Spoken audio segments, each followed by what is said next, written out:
औज़ुबिल्लाहिमिनश्शैतानिर्रजीम बिस्मिल्लाहिर्रहमानिर्रहीम। अस्सलाम वालेकुम। उम्मीद आप सब खैरियत से होंगे। तो आज मैं आपके लिए मिक्स वेजिटेबल फ्रिटर्स की रेसिपी लेके आई हूँ, जो स्नैक्स की एक यूनिक रेसिपी है। आप इसको बच्चों के टिफ़िन में लंच के तौर पर भी दे सकते हैं, टी टाइम स्नैक्स के तौर पर भी यूज़ कर सकते हैं और रमज़ान की रेसिपीज़ में भी शामिल कर सकते हैं। बहुत हेल्दी, बहुत यूनिक रेसिपी है। तो चलते हैं सबसे पहले रेसिपी की तरफ। फ्रिटर्स का मसाला रेडी करने के लिए सबसे पहले हम एक बॉल ले लेंगे।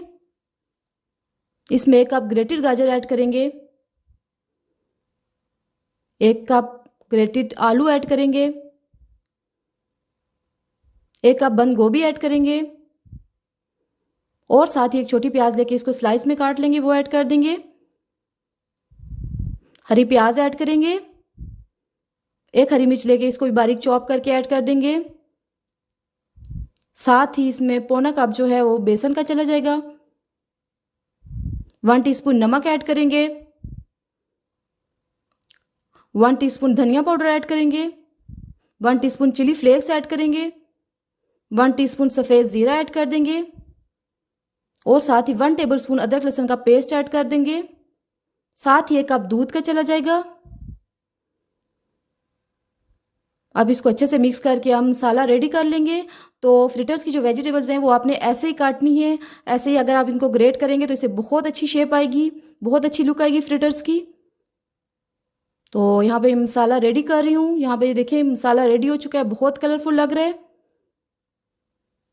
तो साथ ही एक पैन लेके इसमें मैंने 1/4 कप जो है कुकिंग ऑयल का ऐड कर दिया है। बहुत ज़्यादा आपने ऑयल ऐड नहीं करना, ऑयल को गर्म कर लेते हैं। साथ ही एक स्पून में बैटर लेके इसको ऐसे फैला के स्पून की मदद से ही हमने फ्रिटर की शेप दे लेनी है। यहाँ पे फ्लेम जो आपने मीडियम रखना है।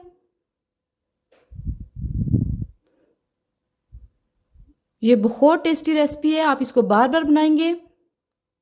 तो जब एक साइड से ये गोल्डन होने लगे तो हमने इनकी साइड चेंज कर लेनी है, डार्क ब्राउन नहीं करना।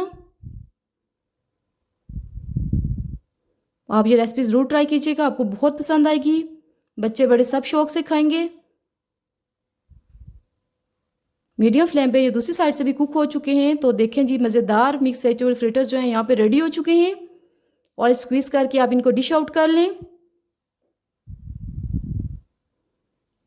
बहुत हेल्दी रेसिपी है, बहुत यूनिक रेसिपी है। इसी तरह बाकी सारे फ्रिटर्स भी हम रेडी कर लेंगे और आप अपनी मनपसंद सॉस के साथ इसको एंजॉय करें।